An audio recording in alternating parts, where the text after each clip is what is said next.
Hello everyone, welcome to my channel Physics Tricks.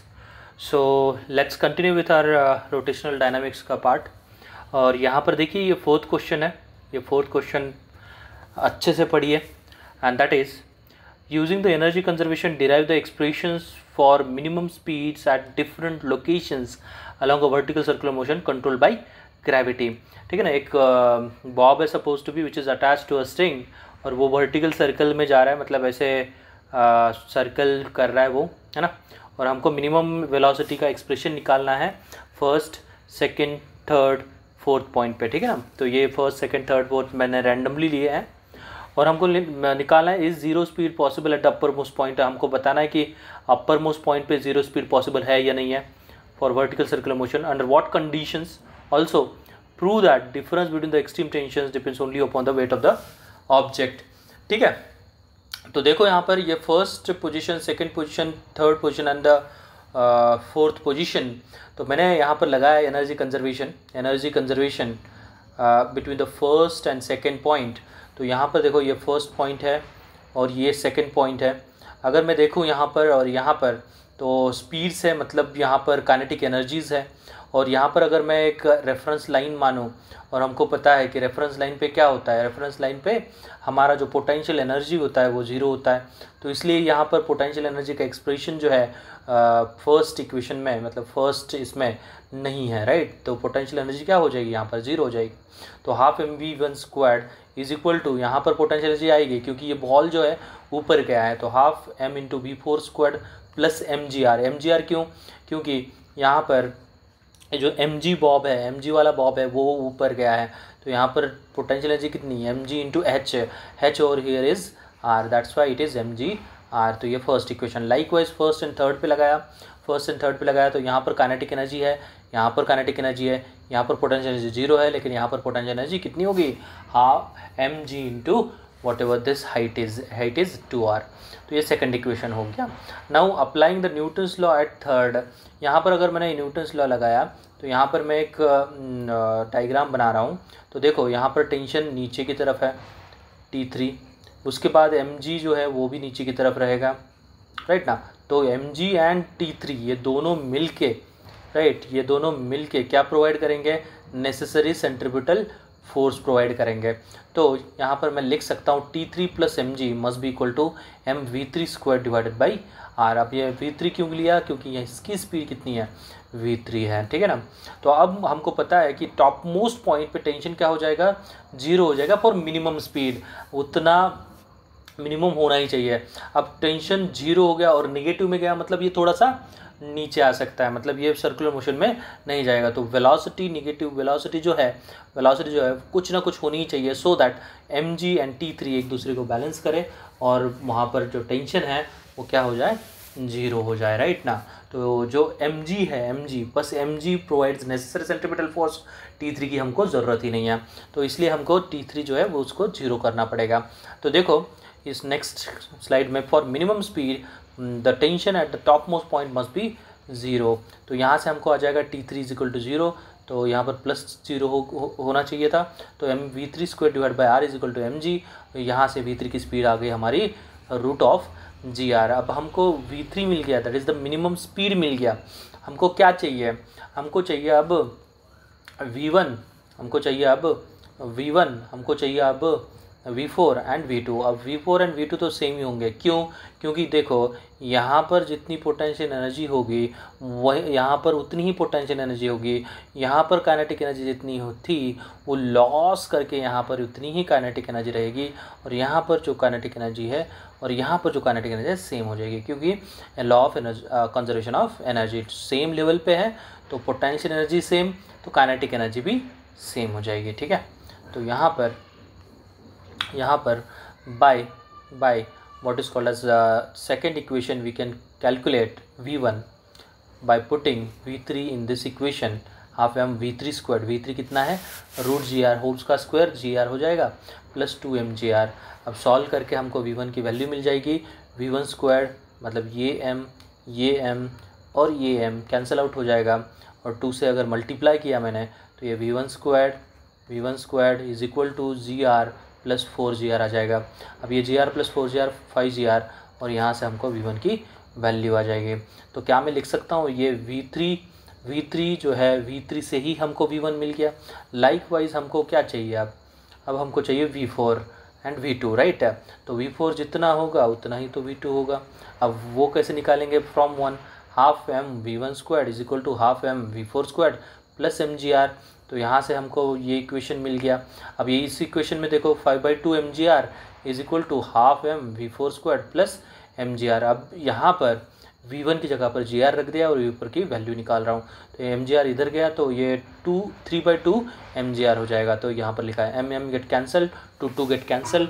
तो यहाँ से V4 की वैल्यू मिल गया √3gr और which is equal to V2, क्योंकि दोनों सेम लेवल पे हैं। अब टेंशन निकालना है हमको, है ना। हमने वेलोसिटीज़ को निकाल दिए, तो देखो वेलोसिटीज़ तो निकाल दिए। अब हमको also prove that difference between the extreme tensions. अब टेंशंस हमको निकालने हैं। तो देखो टेंशन निकालने के लिए क्या करना पड़ेगा हमको, सॉल्विंग 1 एंड 3, मतलब जो भी इक्वेशन 1 एंड 3 था हमारा, जो कि अप्लाइंग न्यूटन्स लॉज से आ गया। तो at first, second and third हमने न्यूटन्स लॉज लगाए, फर्स्ट, सेकेंड एंड थर्ड। देखो फर्स्ट पे क्या होगा, यहाँ पर mg जो है वो नीचे रहेगा, उसके बाद T1 जो है वो ऊपर रहेगा, और यहाँ पर कौन प्रोवाइड कर रहा है, नेसेसरी सेंट्रीपिटल फोर्स। यहाँ पर नेसेसरी सेंट्रीपिटल फोर्स जो है वो T1 एंड mg का डिफरेंस प्रोवाइड कर रहा है। So T1 minus mg must be equal to mv1 square divided by r। वही इक्वेशन मैंने यहाँ पर लिखा है। तो देखो यहाँ पर T1 minus M G is equal to mv1 square by R. Likewise second equation, likewise third equation, और फर्स्ट एंड थर्ड को अगर हम सॉल्व करेंगे तो हमको T1 minus M G minus T3 plus M G, इसका डिफरेंस आएगा। इससे T1 minus T3 is equal to 2mg minus 2mg is equal to m by R. ये 4gr क्यों आया, V1 square minus V2 square. V1 हमको पता था, that is √5gr उसका स्क्वायर, माइनस V3 हमने अभी निकाला √gr उसका स्क्वायर। तो 5gr माइनस gr 4gr हो जाएगा। ये आर गेट कैंसिल, और यहाँ से T1 माइनस T3 6mg आ जाएगा। तो यहाँ पर आप देख रहे हो जो डिफरेंस बिटवीन टेंशन है वो सिर्फ और सिर्फ weight, that is mass and acceleration due to gravity पे डिपेंड कर रहा है, किसी और फैक्टर पे डिपेंड नहीं कर रहा। और ये जो एक्सप्रेशन है वो ऑलवेज वैलिड है। तो आप अगर देखोगे ये सर्कुलर, वर्टिकल सर्कुलर मोशन में, तो ये जो टेंशन है, ये एक्सट्रीम पॉइंट के बिटवीन का जो टेंशन है वो ऑलवेज रिमेन्स सेम। तो यहाँ पर अगर मैं T1 लिखूँ और यहाँ पर अगर मैं T3 लिखूँ, तो ये T1 minus T3 always holds this equation, ठीक है ना। T1 minus T3 must be equal to what, 6mg। Always ये मिनिमम स्पीड के लिए नहीं है, ऑलवेज होल्ड दिस इक्वेशन, ठीक है।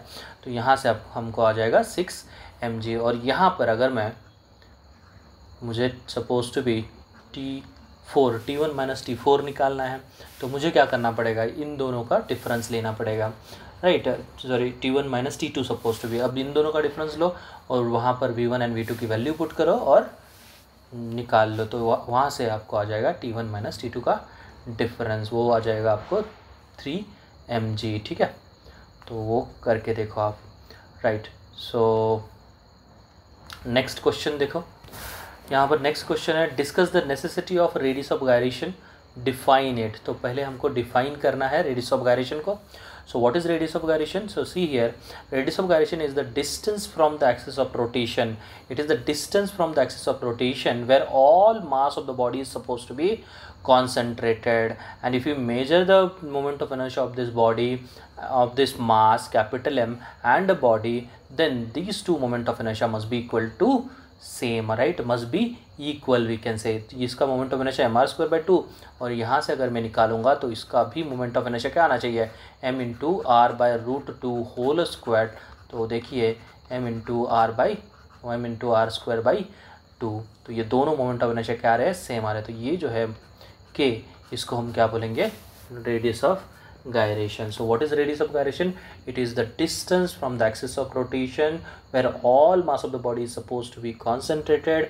This mass will give the same moment of inertia as that of the given body.